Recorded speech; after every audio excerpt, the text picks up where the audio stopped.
오늘의 주요 뉴스입니다. 고 노무현 전 대통령의 15주기 추도식이 오늘 오후 경남 김해 봉하마을에서 열렸습니다. 문재인 전 대통령 부부를 비롯해 여야 지도부 등 정치권 관계자들이 총집결했습니다. 가수 김호중 씨가 내일로 예정된 구속영장 심사를 연기해달라고 신청했다가 거부당했습니다. 김 씨 측은 오늘 공연은 예정대로 진행하고 내일 공연은 취소하겠다고 밝혔습니다.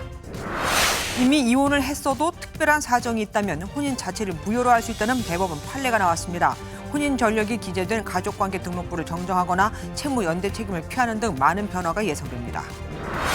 지난해 12월 10대들에게 경복궁 담벼락 낙서를 하게 했던 일명 이 팀장이 붙잡혔습니다. 경찰은 문화재보호법 위반 등의 혐의를 적용해 곧바로 구속영장을 신청했습니다.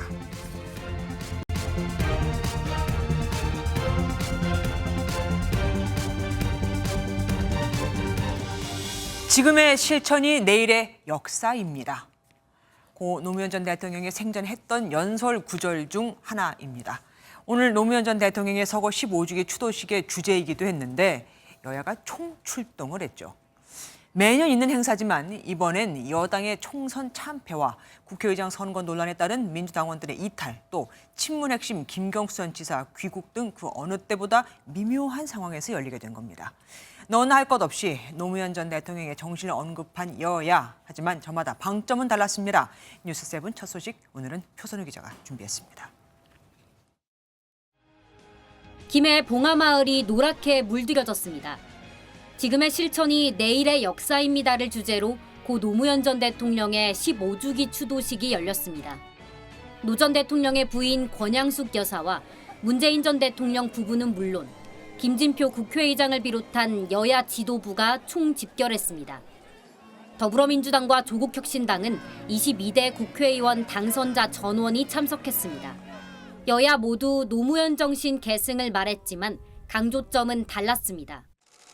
윤석열 정부 들어 여당 지도부로선 처음으로 문 전 대통령을 예방하기도 한 국민의힘 황우여 비상대책위원장은 협치에 방점을 뒀습니다.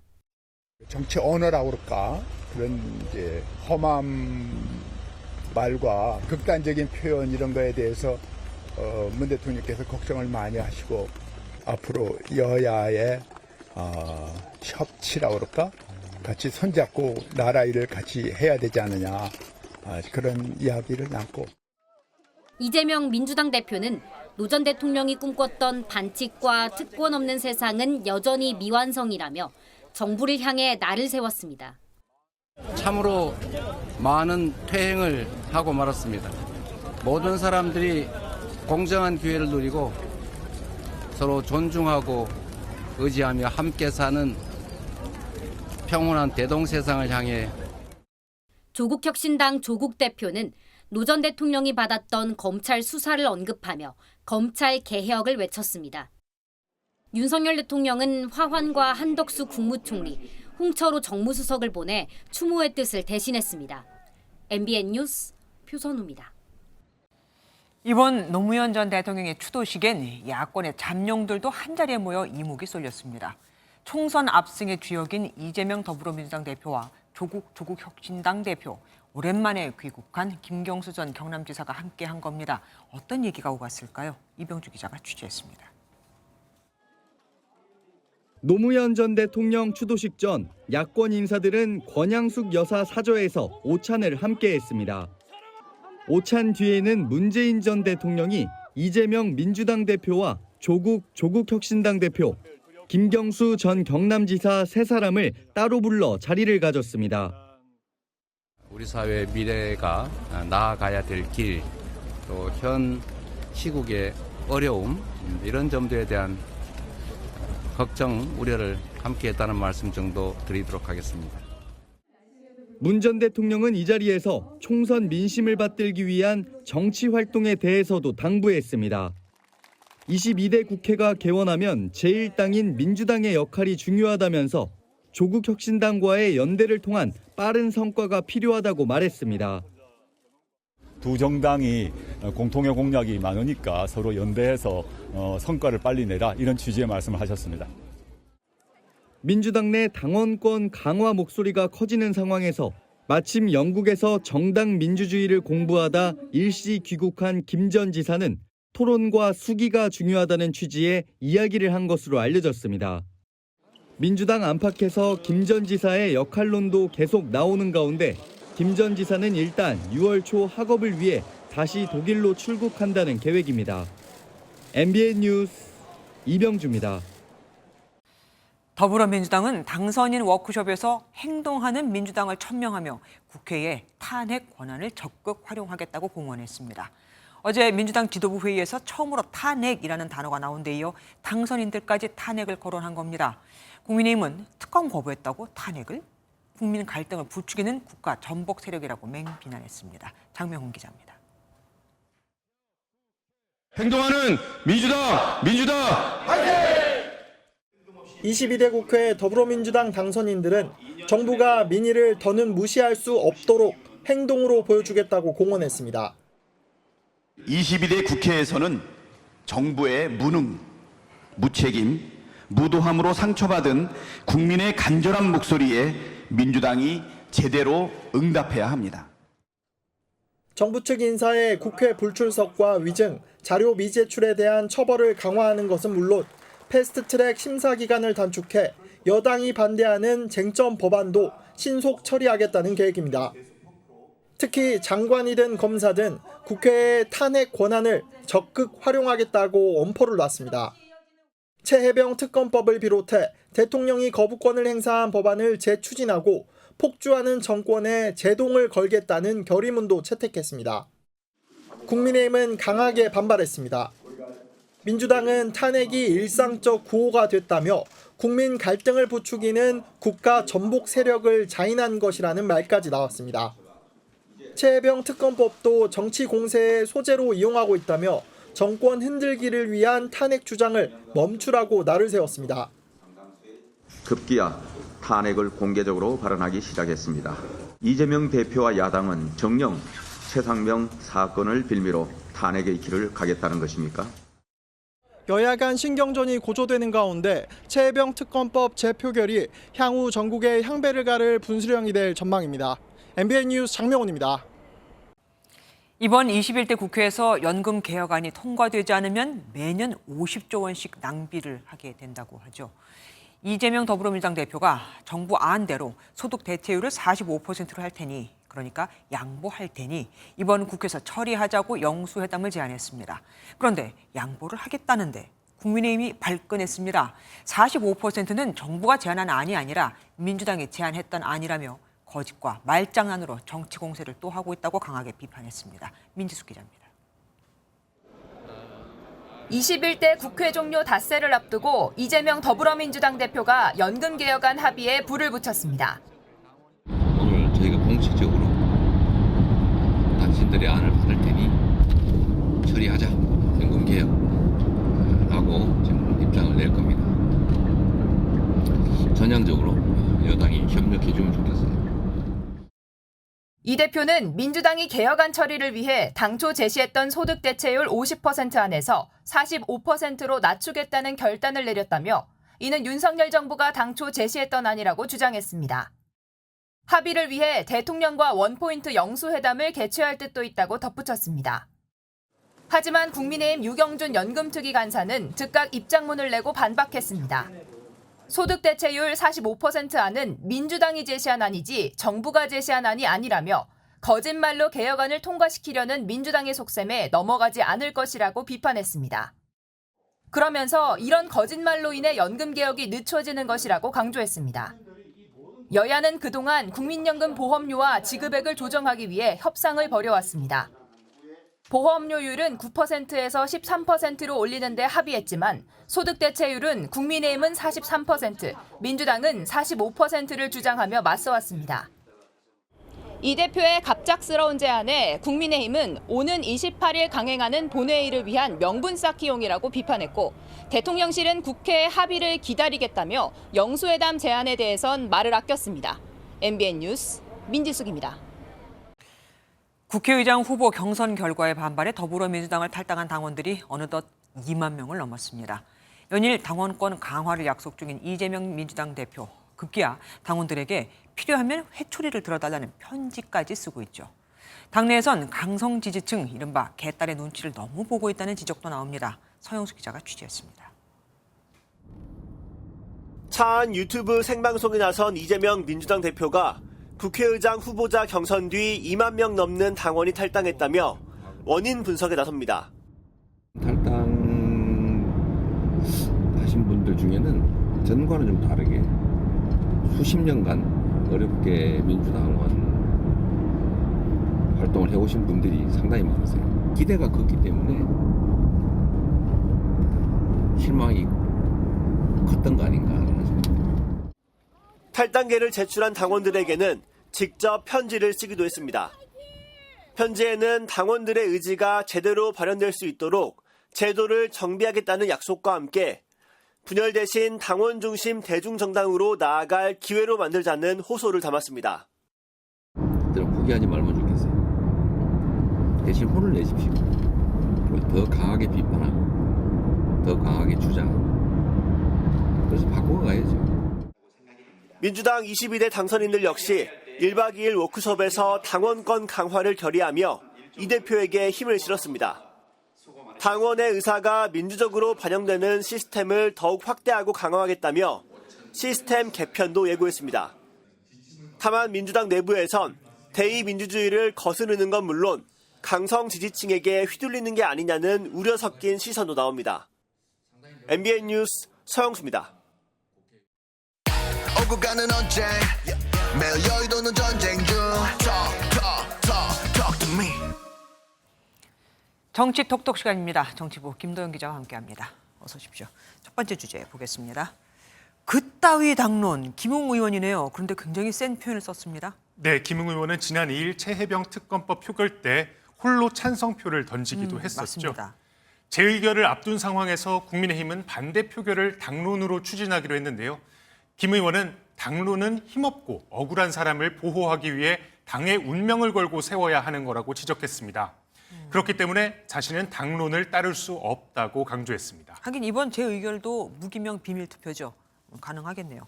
지금까지 김 의원처럼 당론에 명시적으로 이렇게 반대를 하고 나선 의원들이 몇 명이나 됩니까? 네, 공개적으로 의사를 밝힌 건 3명 정도입니다. 네. 김 의원과 안철수, 유이동 의원인데요. 김 의원은 이탈표가 더 있다 이렇게 주장합니다. 자신에게 찬성하겠다고 한 의원이 5명이니 말 안 한 사람까지 하면 10명은 되지 않겠냐고 말했습니다.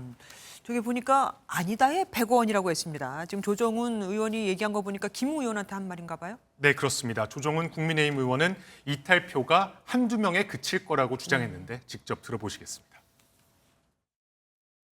이탈표가 한두 표는 나올 수도 있겠죠. 100원 걸 수 있습니다. 나오지 않는다. 조정훈 의원이 이탈표가 적을 거라고 저렇게 확신하고 있는 이유가 있겠죠.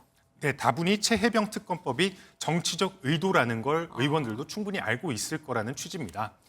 공수처는 민주당이 추진해서 만들었고 그 공수처에서 지금 열심히 수사하고 있지 않냐는 취지입니다. 이걸 특검으로 보내면 민주당이 만든 공수처를 스스로 못 믿는다거나 혹은 특검을 정치적으로 이용하겠다는 거라고 주장했습니다. 다음 주면은 누구 말이 맞는지 우리가 확인할 수 있겠습니다. 다음 보겠습니다. 법사위원장 명패입니다. 지금 안이 비어 있어요. 후보군이 누굽니까? 네, 추미애 당선인이 거론되고 있습니다. 국회의장 경선 낙선 이후 민주당 강성 당원들을 중심으로 집단 탈당을 하는 등 반발이 심한 상황인데요. 네. 지도부는 당원들을 달랠 카드가 필요한 상황입니다. 그 차원에서 추미애 당선인을 대여투쟁 최전선인 법사위에 배치해 당심을 달래겠다는 구상을 하는 것으로 전해졌습니다.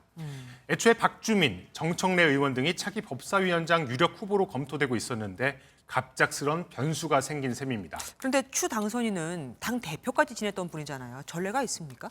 네, 당장 국민의힘은 당혹스럽다는 반응입니다. 국회의장과 법사위원장은 통상 견제와 균형의 차원에서 다른 당이 맡는 게 관례였는데요. 네. 여권 한 원내 지도부는 법사위는 기본적으로 위원장을 국민의힘이 가져와야 한다는 입장이고 오랜 관행이라고 강조했습니다. 또 향후 원구성 협상에서 합리적인 대화가 가능했으면 좋겠다고 덧붙였습니다. 합리적인 대화가 가능치 않다는 분으로 이렇게 읽힐 수도 있겠습니다. 다음 주제 보겠습니다. 위험한 정치인 추미애 당선인이 여기에도 이름을 올렸습니다. 네, 추미애 당선인을 위험한 정치인이라고 표현한 한 당선인이 있습니다. 네. 놀라운 건 이 말이 여당이 아닌 초선 민주당 이강일 당선인 입에서 나왔다는 점입니다. 이 당선인은 국회의장 경선에서 우원식 의원을 뽑았다고 한 언론 인터뷰에서 고백했습니다. 그 이후로 열린우리당 창당 비판, 노무현 전 대통령 탄핵을 주도하는 등 추 당선인은 내게 너무 위험한 정치인으로 큰 트라우마가 있다 이렇게 밝혔습니다. 민주당 당원들의 반발이 만만치 않을 것 같습니다. 여기에 대해서 뭐라고 얘기합니까? 네, 당원들에게는 죄송하다고 밝히기도 했습니다. 다만 커밍아웃을 해야겠다고 느낀 건 양심에 따른 결정이기 때문이라고 덧붙였습니다.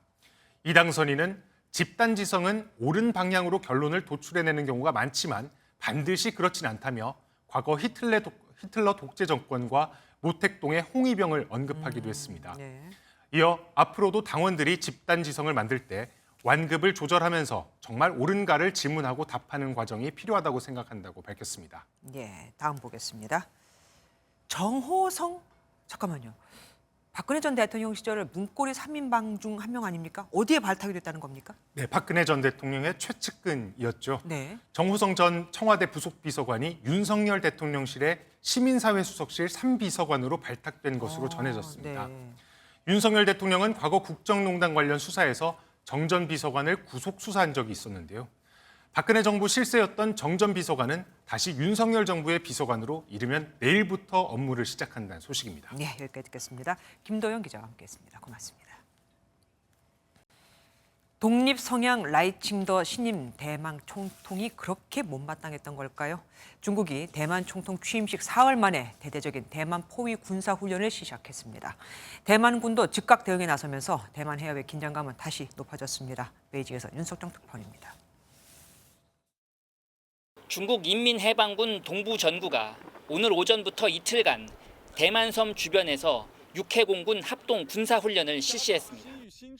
중국군이 대규모 대만 포위 훈련에 나선 건 라이칭더 당시 부총통이 미국을 방문했던 지난해 8월 이후 9개월 만입니다.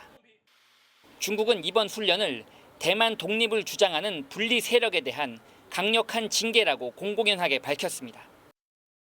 这也是对台独分裂势力谋独行径的有力惩戒，对外部势力干涉挑衅的严重警告。 이번 훈련은 독립 성향 라이칭더 대만 신임 총통 취임 사흘 만에 전격적으로 이루어진 것이어서 대만을 겨냥해 군사적 압박 강도를 높이는 무력 시위 성격이 짙다는 분석입니다. 대만군은 이런 중국군을 비난하면서 실제 병력을 배치하는 등 즉각 대응에 나섰습니다. 国军已经依照经常战备时期突发状况处置规定，简派海空以及地面兵力应对，以实际行动守护自由民主，捍卫中华民国主权。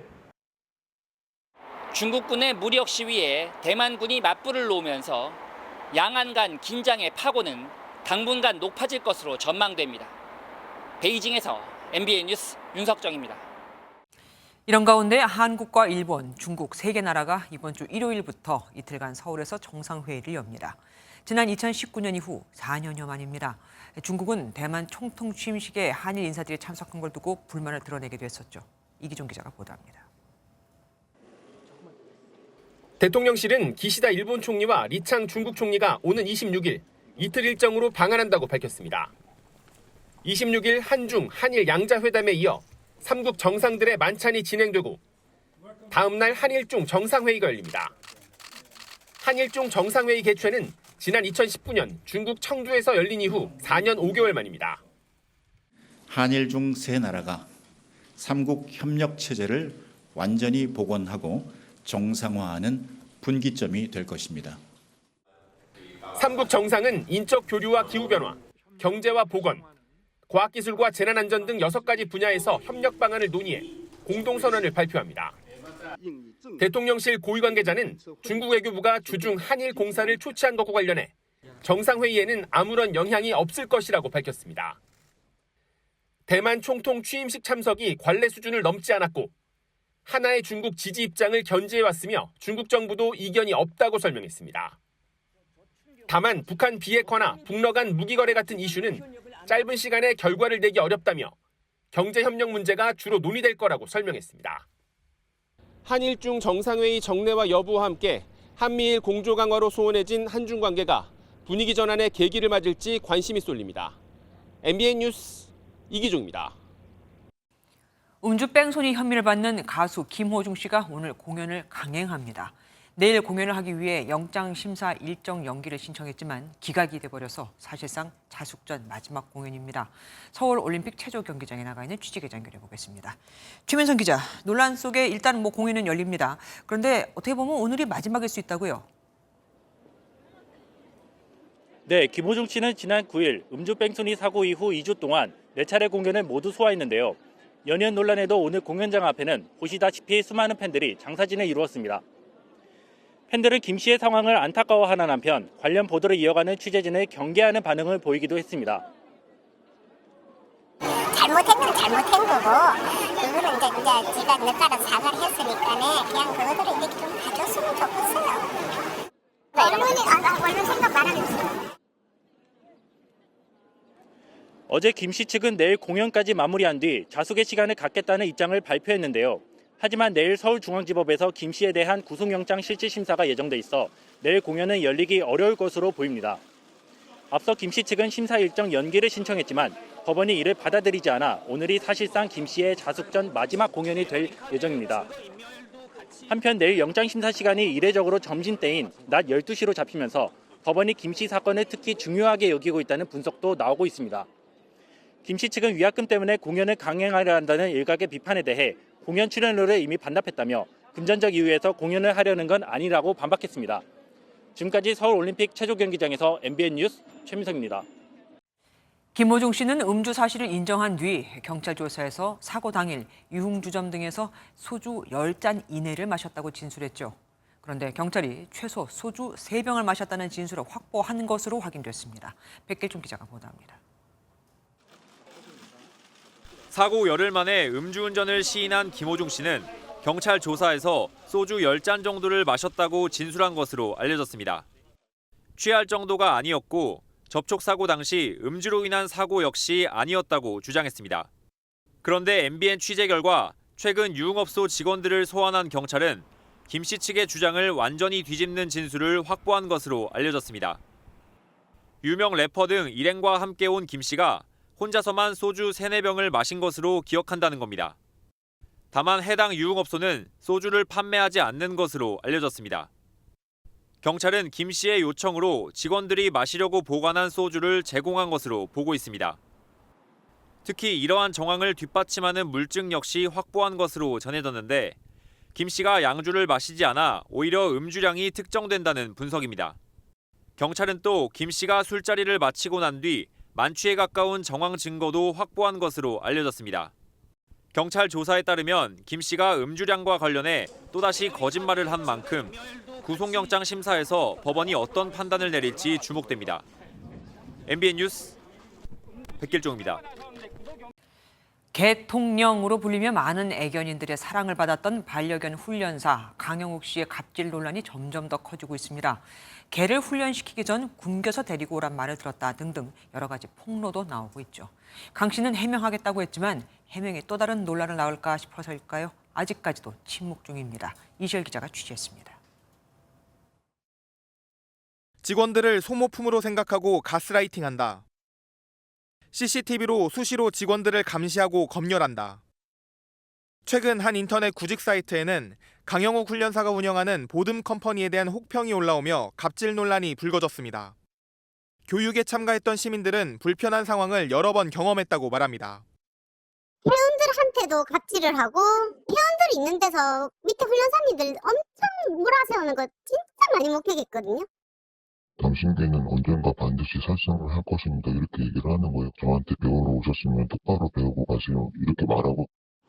취재진이 강 씨의 사무실을 찾아가 보니 인적이 끊겨 적막감이 맴돌고 쓰레기 가득한 창고와 뜯지 않은 우편물도 그대로 있습니다. 2-3주 전만 해도 계속 주말마다 강아지를 엄청 많이 왔다 갔다 하고.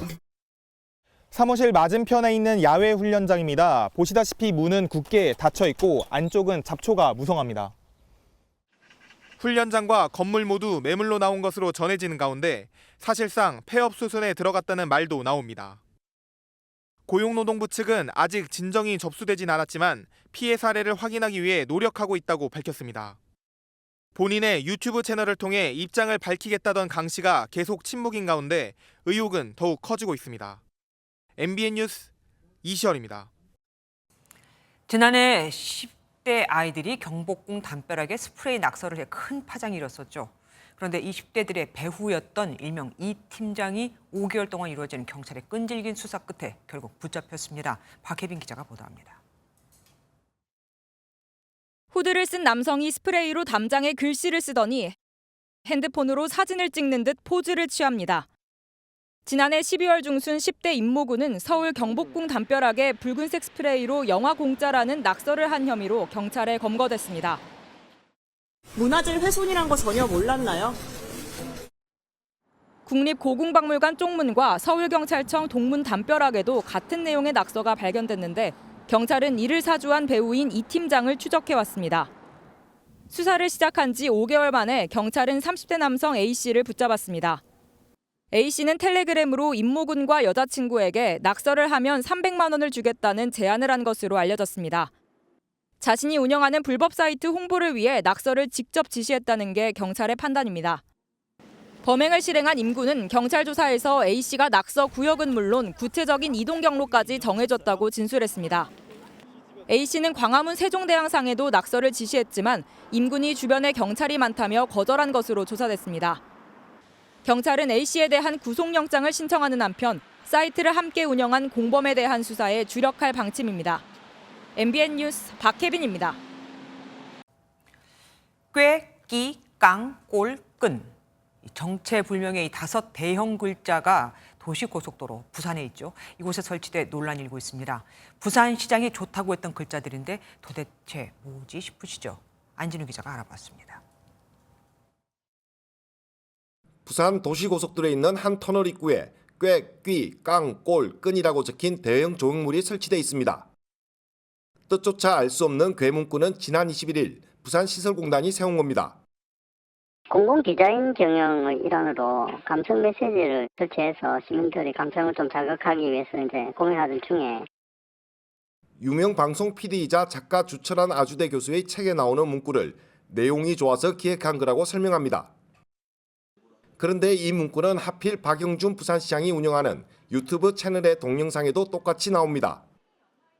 지난 1월 올라온 영상은 박형준 시장이 올해 시무식 때 한 발언인데 공직자가 가져야 할 5가지 덕목이란 제목과 함께 꾀끼 깡꼴끌이란 단어를 하나씩 설명합니다.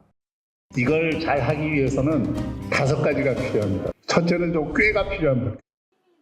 괴문구가 설치된 터널 사진이 온라인을 타고 퍼지면서 예산 낭비란 비난과 함께 부정적 의견도 급속도로 확산했습니다. 결국 부산시설공단은 우선 가림막을 설치하고 곧 시설물을 철거하기로 했습니다. MBN 뉴스 안진우입니다. 자신에게 경적으로 울렸다는 이유로 욕설을 하고 차량을 멈추게 한 뒤 폭행까지 한 30대 운전자가 붙잡혔습니다. 경부고속도로 한복판에서 벌어진 일입니다. 손성민 기자가 보도합니다. 지난 3월 경부고속도로에서 회색 승합차를 몰던 남성이 운전석 창문을 내리고 욕설과 함께 침을 뱉습니다. 내려 이 뭐야? 급기야 차에서 내려 창문 안으로 손을 집어넣습니다. 충전해 내려야 내려. 30대 A씨는 승합차 운전자 B씨가 갑자기 차선 변경을 해서 당황해 경적을 울렸더니 생수통이 날아왔다고 주장했습니다. B씨는 폭언과 욕설을 하며 A씨의 스마트폰을 뺏기도 했는데 큰 위기감을 느낀 A씨는 결국 112에 신고했습니다. 지금 막 생각해도 좀 떨리고 손에 땀나고 동일한 차량을 보면 좀 무섭기도 하고 손목 인대 파열로 전치 2주의 부상을 입은 A씨는 트라우마가 생겼다며 최근까지 운전대를 잡지 못하고 있다고 말했습니다. 경기 안성경찰서는 B씨를 상해 등의 혐의로 불구속 입건하고 사건을 검찰에 넘길 방침입니다. MBN 뉴스 손성민입니다. 야간 근무를 마치고 국밥을 먹던 경찰이 음주운전자를 잡았습니다. 운전자가 옆에서 술을 마시고 있었냐고요? 아닙니다. 식당에서 식사는 안 하고 꾸벅꾸벅 졸다가 나가는 걸 보고는 감을 잡은 겁니다. 장덕진 기자가 보도합니다. 경기도 의정부에 있는 한 국밥집입니다. 이른 아침 두 남자가 식당으로 들어옵니다. 옆자리에는 밥은 안 먹고 졸고 있는 남자가 보입니다. 남자가 식당을 나가 차를 모는데 식당에 있던 두 남자가 황급히 차를 쫓아갑니다. 차를 멈춰 세운 건 밤샘 근무를 마치고 국밥을 먹던 경찰이었습니다. 근데 그 시간에 이제 졸고 있는 게 좀 이상하다고 생각도 했고, 그래서 중앙선을 넘어서 주행하는 거 보고 음주운전이다라고 이제 의심이 들어서 이제 따라가게 됐습니다. 운전자는 불과 10m 주행했다가 이곳에서 경찰에 붙잡혔는데 측정 결과 혈중 알코올 농도는 면허 정지 수준이었습니다. 40대 운전자는 남양주시에서 새벽 4시가 넘도록 술을 마시고 32km를 달려 의정부까지 왔다가 퇴근한 경찰을 만난 겁니다. 운전자는 음주운전 사실을 순순히 인정했습니다. 주변을 이제 확인하는 이제 그런 이제 습관이 있어서 어떻게 이제 음주운전 하시는 분을 잡게 됐는데 먼 거리를 안 가서 다행이라고 생각합니다. 경찰은 음주운전 혐의로 운전자를 검찰에 넘겼습니다. MBN 뉴스 장덕진입니다. 유흥주점에서 손님들에게 소화기를 뿌리고 주먹을 휘두른 20대 조직폭력배들이 붙잡혔습니다. 빈 방이 없다는 게 이유였습니다. 심우영 기자입니다. 유흥주점으로 건장한 남성들이 들어오더니 다짜고짜 방문을 열어봅니다. 갑자기 문을 발로 차더니 어디선가 소화기를 들고 와 방 안으로 뿌려댑니다. 졸지에 봉변을 당한 손님들이 항의하자 밀치고 주먹으로 때립니다. 유흥주점에서 집단으로 폭력을 행사한 이른바 MZ세대 20대 조직폭력배 6명이 붙잡혔습니다. 빈방이 없다는 업주의 말에 왜 빈방이 없냐며 난동을 부린 겁니다. 공개 이시였습니다. 시간이 너무 늦었으니까 빈방이 없다고 말을 했고 조폭들은 다른 방에서 손님이 있는 모습이 확인되니까 그걸 무시하는 것으로 알고 난동을 부립니다. 이들은 서울과 경기, 대구 경북에서 활동하는 MZ 조폭들로 동료 조폭의 결혼식에 참석한 후 이 같은 짓을 벌였습니다. 경찰은 주범인 20대 조폭 1명을 구속 상태로 다른 5명은 불구속 상태로 검찰에 넘겼습니다. MBN 뉴스 심호영입니다. 서울대학교 학생이 예비군 훈련을 위해 수업에 빠지는데 결석 처리가 돼 불이익을 받았다고 주장하는 글이 올라왔습니다. 학교 측은 담당 교수를 상대로 사실관계를 확인 중인데 이런 주장이 한두 건이 아닙니다. 한여혜 기자가 보도합니다. 서울대학교 학생들이 이용하는 한 익명 커뮤니티입니다. 어제 한 학생이 수업에서 예비군 출석 인정을 받지 못했다는 글을 올렸습니다. 해당 학생이 교수와 나눈 것으로 보이는 메일에서는 예비군 훈련도 결석으로 포함된다는 내용이 담겼습니다. 해당 글이 퍼지자 커뮤니티뿐 아니라 학생들 사이에서는 논란이 커졌습니다. 예비군 일정 자체를 저희가 마음대로 결정을 할 수 있는 것도 아니고 상당히 억울하지 않을까. 출결과 관련된 부분이 이후에 성적과 이어지는 게 꽤나 크게 작용하는 수업들이 많아서 현행 예비군법에는 훈련을 받는 학생을 결석 처리하거나 불리하게 처우하지 못한다고 명시하고 있습니다. 고등교육법 시행령 개정안 역시 학생 예비군에게 수업과 관련한 출결에 불리한 처우를 받지 않도록 하고 있습니다. 하지만 이번 예비군 기간에만 수업에서 불이익을 봤다는 제보가 최소 4건 이상 들어온 것으로 확인됐습니다. 대학본부 측은 담당 교수를 상대로 정확한 사실관계를 확인 중이라고 밝혔는데 학내 논란은 계속될 전망입니다. MBN 뉴스 한여입니다. 간부 학교의 아버지, 할아버지와 나란히 걸린 김정은 초상화 소식 어제 전해드렸는데 이게 시작인 걸까요? 통일부가 이 사진이 일반 가정에까지 확대될 가능성이 있다고 밝혔습니다. 집집마다 이 세 사람의 얼굴을 걸게 하는 거죠. 김세희 기자입니다. 김정은 국무위원장의 초상화가 할아버지, 아버지와 나란히 걸린 곳은 혁명과 양성의 최고 전당이라고 내세우는 중앙간부학교입니다. 지난 2022년 10월 김 위원장의 모자이크화가 처음 포착되고 약 18개월 만에 초상화까지 등장한 겁니다. 통일부 당국자는 사상 지도자로서 김정은의 이미지 강화가 시작됐다며 어느 시점에선 일반 시설이나 가정에도 3대 초상화를 보급하고 확대할 가능성이 있다고 설명했습니다. 김일성, 김정일로부터의 독립, 김정은표 정치, 외교, 경제 모든 것들을 이제는 김정은 방식대로 하겠다. 자기 정치를 하는 모습을 보이는. 특히 김 위원장이 당 중앙간부학교를 첫 건설 현장부터 준공식까지 약 50일 동안 3번이나 방문한 것은 이례적인 일입니다. 통일부 당국자는 정상적인 사회주의 국가를 지향하는 김 위원장이 독자 우상화 흐름 속에 사상교육에 신경 쓰는 것으로 보인다고 해석했습니다. 김정은의 혁명사상 선전이 강화되는 가운데 선대처럼 김 위원장의 배지나 동상과 같은 상징물이 나올지도 주목됩니다. 김 위원장은 중앙간부학교 건설에 기여한 군부대 장병 등과도 기념사진을 찍었는데 독일 벤츠사의 최고급 승용차 메르세데스 마이바흐를 직접 몰고 온 모습도 포착됐습니다. MBN 뉴스 김세희입니다. 지난해 10월 7일 하마스가 이스라엘을 기습 공격할 당시 촬영된 이스라엘 여군 납치 영상이 공개됐습니다. 폭행으로 피투성이가 된 여군들에게 성희롱까지 하는 모습이 담겨 있는데 이 와중에 미국의 입장 변화가 읽히는 언급이 나왔습니다. 라파에서 민간인이 많이 빠져나왔다고 한 겁니다. 그럼 라파를 공격해도 된다고 해석할 수도 있는 거죠. 이기옥 기자입니다. 손이 뒤로 묶인 이스라엘 여군들 얼굴에 핏자국이 가득합니다.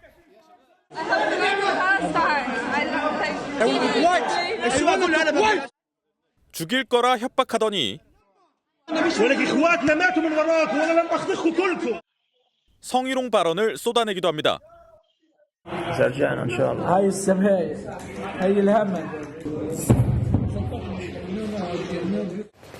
지난해 10월 7일 이스라엘 남부 군기지에서 하마스 무장대원이 이스라엘 여군을 납치한 장면이 담긴 영상입니다. 여군 7명 중 1명은 이스라엘군이 구출했지만 1명은 사망, 나머지 5명은 아직 억류 중인 것으로 추정됩니다. 인질 가족들은 이 영상을 공개하며 이스라엘 정부에 연일 인질 협상을 촉구하고 나섰습니다. We see the implied maybe sexual violence. How the situation is, they have no time. So I'm just scared. 이런 가운데 미국 측이 라파에서 민간인 상당수가 대피했고 민간인 피해를 최소화한다는 전제에서 라파 공격을 묵인하는 듯한 언급을 해 주목됩니다. About Rafah and about how Israel can achieve the defeat of Hamas everywhere in Gaza, including in Rafah, while minimizing civilian harm. 라파 공격 시 무기 지원을 중단하겠다던 입장에서 선회한 건데 이스라엘군의 라파 대규모 공습이 임박했다는 관측이 나옵니다. MBN 뉴스 이기옥입니다. 전 세계가 이상기후로 홍수와 무더위에 시달리고 있는데 미국은 또 토네이도가 심각합니다. 올해만 30% 가까이 늘었을 만큼 너무 자주 발생하고 있거든요. 강도도 너무 셉니다. 달리던 차량이 운전자를 태운 채 폭풍 속으로 휩쓸려 나다가 운전자가 숨졌고 집도 수십 미터짜리 발전기도 무너져 버렸습니다. 워싱턴에서 최준락 특파원입니다. 천둥 번개까지 동반한 토네이도가 시속 250km 이상의 속도로 미국 아이오와주를 휩쓸고 지나갑니다. 70m가 넘는 풍력 발전기도 감당하지 못하고 무너졌습니다. SNS에서는 괴물로 표현했습니다. 인구 2,000명의 작은 마을 그린필드는 폐허로 변했습니다. 집은 형체도 알아볼 수 없을 정도로 무너졌고 건물 잔해와 나무, 자동차는 뒤엉켰습니다. And my last thing was I knew my daughter was okay. She was at daycare, and all my family and friends who live right here were all okay. 차량을 몰고 가던 여성 운전자가 폭풍 속으로 휩쓸려 날아가 사망하는 등 5명이 목숨을 잃었고 적어도 35명이 다쳤습니다. 미 언론은 하루에만 18건의 토네이도가 발생하는 등 기후변화 영향이 심각하다고 분석했습니다. 미국 콜로라도주에는 우박이 내려 차 앞유리창이 깨졌습니다. 골프공만한 우박이 한꺼번에 쏟아지면서 피해가 속출했습니다. 일부 차량은 도로에서 고립됐고 중장비가 동원돼 구조에 나섰습니다. 미 기상청은 텍사스주를 포함한 중부 지역과 동부 버몬트주까지 강풍과 우박, 토네이도가 영향을 줄 수 있다고 경고했습니다. 워싱턴에서 MBN 뉴스 최중락입니다. 결혼을 하고 이미 이혼까지 했는데도 혼인 자체를 없었던 일로 되돌릴 수 있다는 그러니까 혼인 무효가 가능하다는 대법원의 판결이 나왔습니다. 40년 만에 기존 판례가 뒤집힌 겁니다. 과거엔 이미 이혼까지 했는데 무슨 실익이 있겠냐고 봤지만 이제는 다르다고 본 거죠. 선한백 기자의 보도 먼저 보시고 뭐가 다르다는 건지 뉴스 추적에서 더 깊게 알아보겠습니다. A씨와 B씨는 지난 2001년 결혼했다가 2004년 이혼했습니다. 그런데 A씨는 혼인신고 당시 의사결정을 할 수 없는 정신상태에서 실질적 합의 없이 혼인신고를 했다며 혼인을 무효로 해달라는 소송을 냈습니다. 1심 법원은 기존 대법원 판례에 따라 A씨의 요구를 받아들이지 않았고 2심도 마찬가지였습니다. 1984년 나왔던 기존 대법원 판례는 이미 이혼으로 혼인관계가 해소됐다면 혼인을 무효로 하더라도 실익이 없어 혼인을 무효로 돌릴 수 없다는 것이었습니다. 하지만 대법원이 40년 만에 기존 판례를 뒤집었습니다. 대법원 전원합의체는 전원일치 의견으로 원심 판결을 파기하고 사건을 서울가정법원으로 돌려보냈습니다. 대법원은 신분관계인 혼인을 전제로 수많은 법률관계가 형성된다며 혼인 자체의 무효 확인을 구하는 편이 관련된 분쟁을 한꺼번에 해결하는 적절한 수단일 수 있다고 설명했습니다. 혼인을 무효로 되돌렸을 때 기대할 수 있는 법적인 실익이 있다고 본 겁니다. 실제 A씨도 이혼한 상태였기 때문에 미혼모 가족을 위한 지원 혜택을 받지 못하고 있었습니다. 혼인 자체를 없던 일로 할 수 있다는 새로운 판례가 나오면서 당사자에게 다양한 방식으로 권리를 구제할 길이 열렸다는 평가가 나오고 있습니다. MBN 뉴스 선한빛입니다. 이미 이혼한 상태인데도 혼인 무효가 가능하다? 그럼 아이가 있는 경우는 어떻게 되는 걸까 등등 궁금한 점이 많습니다. 법조팀 현주 기자에게 들어보겠습니다. 어서 오십시오. 일단 개념부터 좀 정리를 해주세요. 이혼과 무효인 혼인, 뭐가 다른 겁니까? 얼핏 보면 좀 비슷해 보일 수 있지만 법적으로는 엄연히 차이가 있습니다. 네. 혼인관계가 이혼을 통해 사라지더라도 이 효력은 이혼 이후에만 발생하기 때문에 이혼 전에 혼인을 전제로 발생한 법률 관계는 계속 유효합니다. 하지만 혼인을 무효로 해버리면 처음부터 혼인의 효력이 발생하지 않습니다. 쉽게 말해서 결혼을 해서 남녀가 같이 사는 동안에 발생한 일들이 이런 일들에 대해서는 법적 구속력이 이혼 이후에도 계속 된다는 건데요. 하지만 혼인 무효는 처음부터 혼인의 효력이 아예 없던 셈이라 아무 일도 일어나지 않은 거나 마찬가지가 됩니다. 법률 관계라고 하는데 이게 구체적으로 어떤 겁니까? 형법상 친족 상도례라는 제도가 있습니다. 네. 부부나 사촌인의 인척 간에 발생한 재산범죄에 대해서는 따로 고소를 해야만 공소 제기를 할 수 있다 이런 내용입니다. 네. 그러니까 제가 결혼을 했다고 가정을 하면 장인어른이 저에게 사기를 쳤을 때 제가 고소를 안 하면 수사기관에서 장인의 범죄 사실을 인지해도 재판에 넘길 수가 없습니다. 그래요. 이혼을 하더라도 혼인 상태에서 발생한 사기죄이기 때문에 수사기관에선 법적인 책임을 물을 수 없었는데요. 하지만 혼인 무효가 되면 혼인 자체가 없었던 일이 되기 때문에 고소를 하지 않아도 기소가 가능해집니다. 그리고 또 지금까지는 가사와 관련해서 만약에 빚이 있다면 이혼을 하더라도 배우자에게 연대 책임을 같이 물었었잖아요. 그럼 이것도 마찬가지입니까? 네, 사마다 좀 다르겠지만 그럴 가능성이 좀 높습니다. 혼인관계에 있을 때는 일상가사에 대한 책임을 함께 지게 되죠. 네. 한쪽이 돈을 빌리거나 대출을 하면 이런 비용을 부부가 함께 부담해야 하는데요. 혼인 무효가 되면 이 책임에 차이가 생깁니다. 전문가 얘기 한번 들어보겠습니다. 남편이 부부가 같이 생활할 주택에 월세 계약을 하면 집주인이 아내에게도 월세를 달라고 할 수 있거든요. 근데 이거는 이혼을 해도 마찬가지인데 혼인이 무효라고 하면 집주인은 이제 계약 당사자인 남편에게만 월세를 달라 할 수 있고 애초에 부부가 아니었던 아내에게는 월세를 달라고 할 수 없는 거죠. 완전히 천지차이입니다. 그러면 이혼 후에 한쪽이 아이를 키우면서 다른 한쪽으로부터 양육비를 받는 경우 이건 어떻습니까? 이거는 혼인 무효 시 영향을 받게 됩니까? 그건 아닙니다. 그래요? 네, 이혼이나 혼인 무효냐 이건 부부 관계에 대해 적용이 네. 되는 거고요. 양육은 부모 자식 간, 즉 부모가 자녀에게 갖는 의무이기 때문에 이혼이든 혼인 무효든 차이가 없습니다. 혼인이 무효라고 하더라도 자녀를 키우는 어머니는 자녀를 키우지 않는 아버지에게 양육비를 여전히 청구할 수 있는 거죠. 그렇죠. 양육비는 상대방 부모한테 주는 것이 아니라 아이한테 주는 거니까 말입니다. 네, 잘 들었습니다.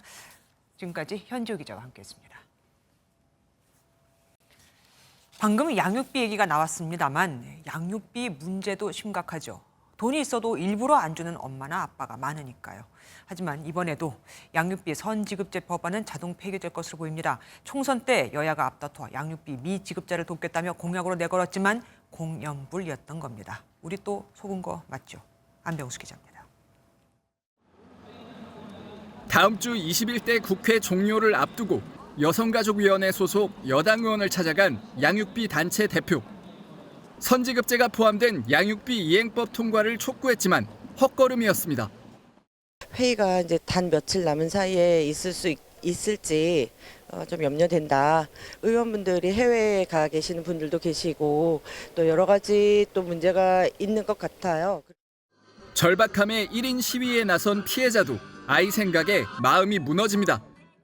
아이가 13개월이에요. 그런데 아이를 출산하고 나서도 자발적인 양육비 이행을 하지 않았어요. 저소득 한부모 가족은 약 20만 가구에 이릅니다.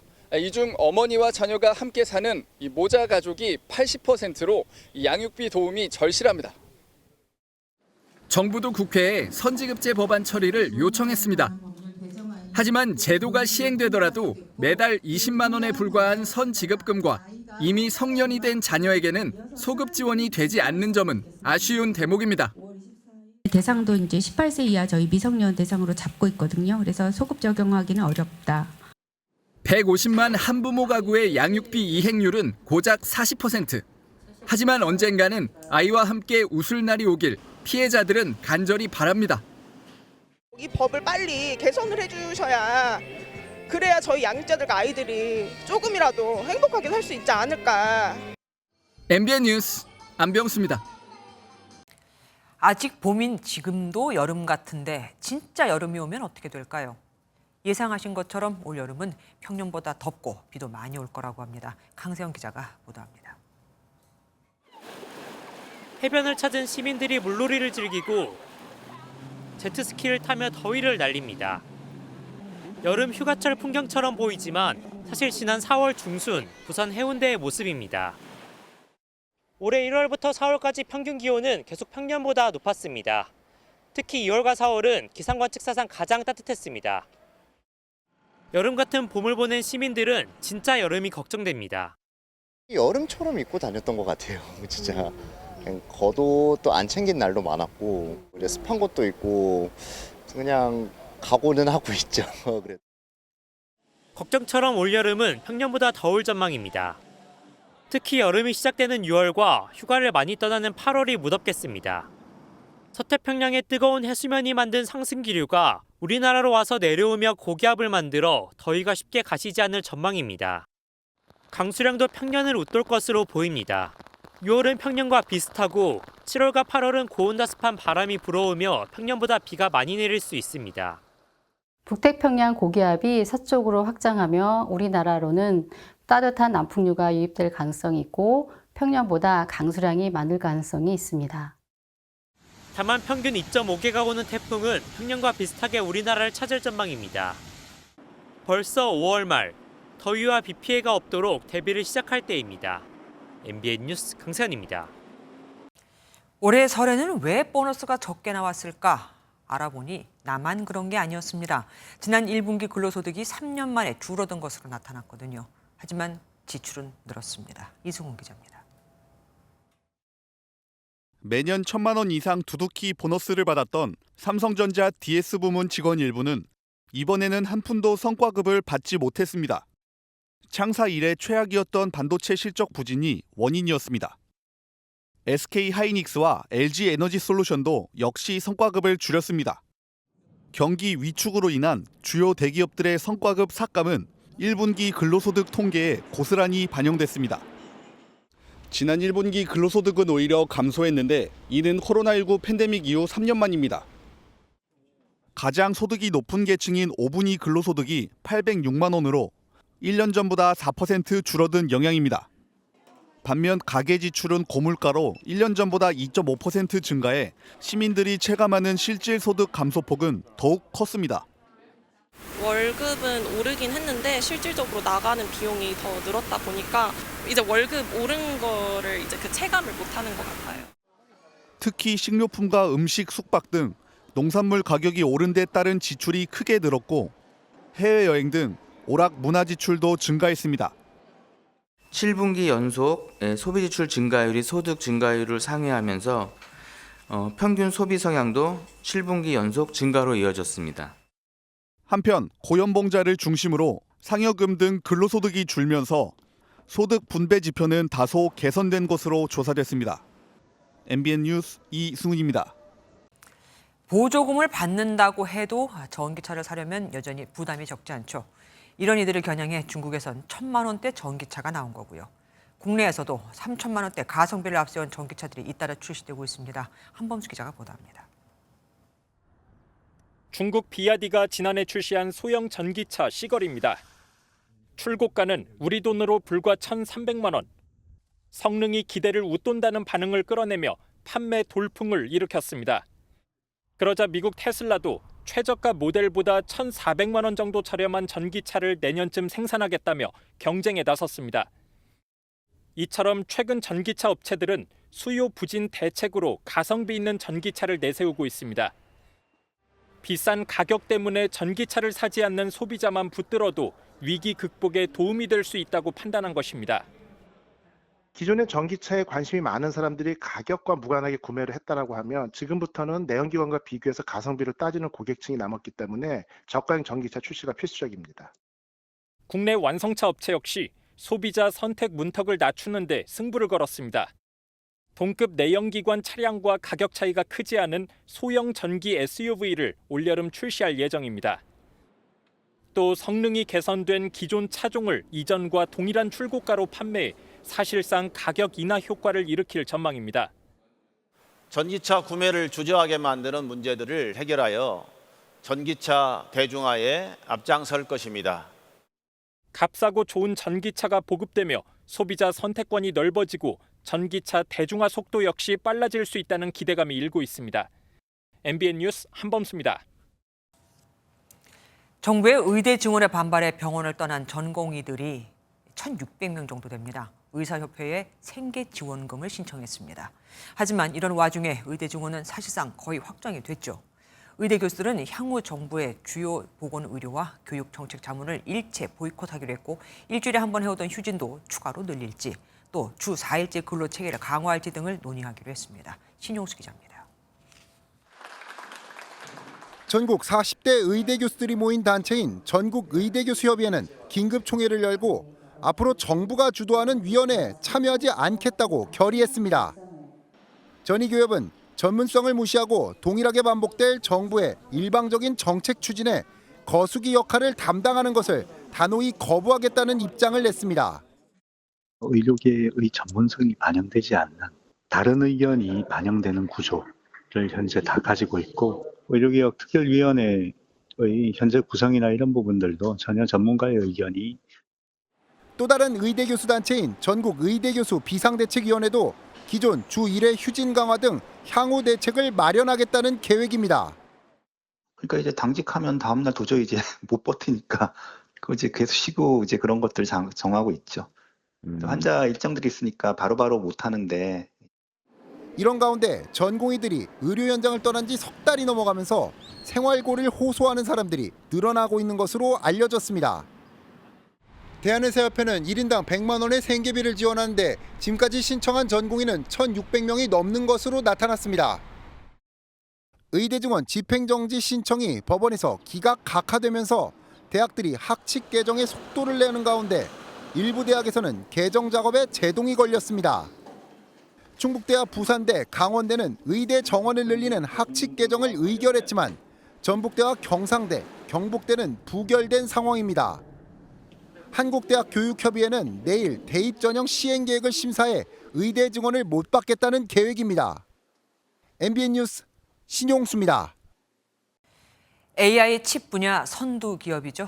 엔비디아가 시장 예상치를 뛰어넘는 실적을 내놓았는데 주식 액면 분할 계획도 발표하며 처음으로 주가가 $1,000를 넘어섰습니다. 엔비디아의 최신 HBM을 독점 공급하는 SK 하이닉스도 수혜를 톡톡히 입었습니다. 김종민 기자가 보도합니다. 올 1분기 엔비디아 매출은 $260억 4천만 달러, 우리 돈으로 35조 6천억 원을 기록해 지난해 같은 기간보다 4배 가까이로 늘었습니다. 깜짝 실적 발표 후 엔비디아 주식은 시간 외 거래에서 1,008달러에 거래됐는데 1,000달러를 넘어선 건 이번이 처음입니다. 엔비디아는 다음 달부터 주식을 보다 쉽게 살 수 있도록 보통주에 대해 10분의 1로 분할한다고 발표했습니다. 엔비디아는 이번 호실적이 엔비디아 핵심 칩인 H100 GPU의 출하량이 급등했기 때문이라고 설명하면서 인공지능 열풍이 곧 꺼질 거란 우려도 잠재웠습니다. 최근 빅테크 기업들이 경쟁적으로 AI 기술을 선보이면서 엔비디아 AI 칩에 대한 수요도 더 늘어날 전망인데 올 하반기에는 차세대 인공지능 칩인 블랙웰 출시도 앞두고 있습니다. Generative AI emerged and a new industry begins. Blackwell is going to be ramping to the world's AI companies, of which there are so many now, doing amazing work in different modalities. 엔비디아의 깜짝 실적은 국내 메모리 기업에도 영향을 줬습니다. 엔비디아의 최신 HBM을 독점 공급하는 SK 하이닉스의 주가는 20만 원으로 장을 마감하며 사상 첫 20만 원 고지를 밟았습니다. HBM 생산 측면에서는 저희 제품은 올해도 이미 솔드아웃이지만 내년에도 대부분 솔드아웃 되었습니다. 삼성전자 역시 5세대 HBM 12단 제품의 샘플을 엔비디아에 제공한 상황이라 품질 테스트를 통과하는 대로 본격적인 수혜를 입을 전망입니다. MBN 뉴스 김종민입니다. 스포츠 뉴스입니다. 프로야구가 연일 매진 행진 속에 흥행 신기록을 쓰고 있는데요. 신인왕 경쟁도 그 어느 해보다 뜨겁습니다. 작년엔 하나 투수 문동주의 독주였죠. 올해는 김태견, 전미르, 김범석 등 다양한 포지션의 선수들이 생애 한 번뿐인 신인왕을 노리고 있습니다. 신영빈 기자가 전합니다. 8대2로 앞서다 2점 차까지 추격당한 절체절명의 위기. 두산 이승엽 감독의 선택은 고졸 신인 김태견이었습니다. 긴장될 법도 하지만 거침없는 강속구로 병사를 잡아내며 세이브를 기록. 팬들의 환호를 끌어냅니다.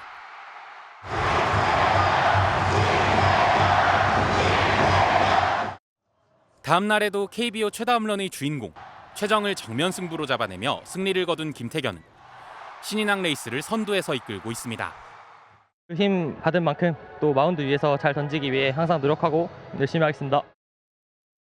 또 다른 고졸 신인 롯데의 전미르는 꾸준함으로 승부합니다. 고교 시절 오타니처럼 투수와 타자를 병행해 주목받았지만 프로에서는 폭포수 같은 너클커브를 앞세워 투수에 전념하는 전미르. 최다 경기 등판 2위로 롯데 불펜을 든든하게 지키며 글러브에 새긴 열광하라는 문구처럼 부산 팬들의 가슴을 뜨겁게 만들고 있습니다. 고졸 투수 돌풍에 맞서는 야수 신인왕 후보로는 단연 LG 김범석이 눈에 띕니다. 스프링 캠프에서 지나치게 불어난 체중으로 우려를 자아냈지만 18일 KT와의 경기에서 연타석 홈런을 때려내는 등 타격 재능을 꽃피우며 범바우 신드롬을 불러왔습니다. 꿈은 대한민국 최고의 포수가 되는 거고요. 또 타격으로는 그것도 대한민국 최고의 타자가 되는 거고요. 여기에 하나의 황준서, 기아의 곽도규, 키움의 고영우 등이 도전장을 던지며 춘추전국 시대가 도래한 신인왕 레이스. 217경기 만에 300만 관중을 돌파하며 매진 행렬을 이어가는 프로야구 흥행에 불을 붙이고 있습니다. MBN 뉴스 신영빈입니다. 맑은 하늘에 강한 볕이 쏟아지면서 한낮에는 여름처럼 더웠습니다. 오늘 강릉이 33.3도까지 오른 가운데 성큼 찾아온 더위를 피해 해수욕장을 찾은 아이들의 모습도 볼 수 있었습니다. 밤부터는 하늘에 구름의 양이 많아지면서 내일 출근길에 경기 북동부와 강원 지역에는 5mm 미만의 비가 조금 내리겠고요. 오후 한때 동쪽 내륙으로는 소나기가 지나는 곳이 있겠습니다. 또 내일 오전까지 서쪽 지역을 중심으로는 안개가 짙게 끼겠습니다. 내일은 동쪽과 서쪽의 기온차가 크겠습니다. 한낮에 서울이 25도, 대전 28도까지 오르겠지만 동풍이 불어드는 동해안 지역은 강릉이 20도에 그치는 등 오늘보다 10도 이상 뚝 떨어지겠습니다. 남부지방도 동쪽과 서쪽의 기온차가 크겠습니다. 내일 포항의 한낮 기온은 21도에 머물겠지만 광주의 한낮 기온은 30도까지 오르겠습니다. 휴일인 일요일부터 월요일까지는 전국에 비가 내릴 전망입니다. 내셨습니다.